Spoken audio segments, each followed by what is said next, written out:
अकबर बादशाह को मजाक करने की आदत थी। अब तो आन पड़ी। यह एक कहानी है। अकबर बादशाह एक दिन उन्होंने नगर के सेठों से कहा, आज से तुम लोगों को पहरेदारी करनी पड़ेगी। सुनकर सेठ घबरा गए और बीरबल के पास पहुंच अपनी फरियाद रखी। और बीरबल ने उन्हें हिम्मत बंधाई। उनको कहा, तुम सब अपनी पगड़ियों को पैरों में और पजामों को सर पर लपेटकर रात्रि के समय में नगर में चिल्ला चिल्लाकर कहते फिरो, अब तो आन पड़ी।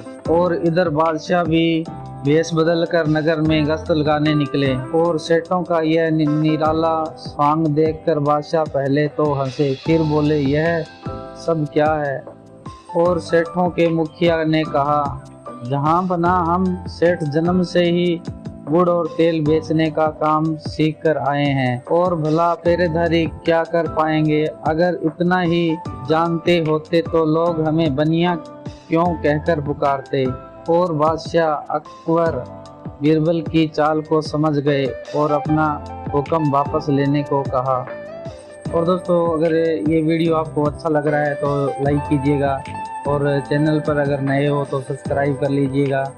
और चलते हैं अकबर बीरबल की कहानी दूसरी में, आदमी के रूप 3।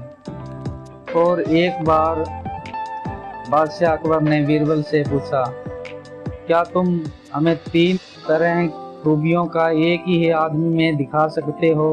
वहीं बीरबल ने जवाब दिया, जहां बना जी हजूर, पहली तोते की, दूसरी शेर की, तीसरी गधे की। जहां बना, परंतु आज नहीं कल, बीरबल ने यह जवाब दिया। बादशाह ने कहा, ठीक है, तुम्हें कल का समय दिया जाता है। और बादशाह ने इंतजार देते हुए कहा। और उसी के साथ अगले दिन बीरबल एक व्यक्ति को पालकी में डालकर लाए और उसे पालकी से बाहर निकाला। फिर उस आदमी को शराब का एक पैग दे दिया। शराब पीकर वह आदमी कर बादशाह से विनती करने लगा, हजूर मुझे माफ कर दो, मैं एक बहुत ही गरीब आदमी हूँ। बीरबल ने बादशाह को बताया, यह तोते की बोली है। और कुछ देर बाद उस आदमी को एक पैग और दे दिया। तो वह नशे में बादशाह से बोला, अरे जाओ, तुम दिल्ली के बादशाह हो तो क्या, हम भी अपने घर के बादशाह हैं, हमसे ज्यादा नखरे मत दिखाओ। और बीरबल ने बताया, यह शेर की बोली है। कुछ देर बाद उस आदमी को एक पैग और दे दिया तो वह नशे में एक तरफ गिर गया और नशे में उठपटांग बड़बड़ाने लगा।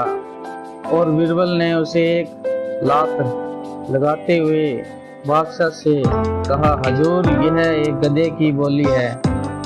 और बादशाह बहुत ही खुश हुए। उन्होंने बीरबल को बहुत सा इनाम दिया। और दोस्तों, ये कहानी कैसी लगी कमेंट में बताइएगा।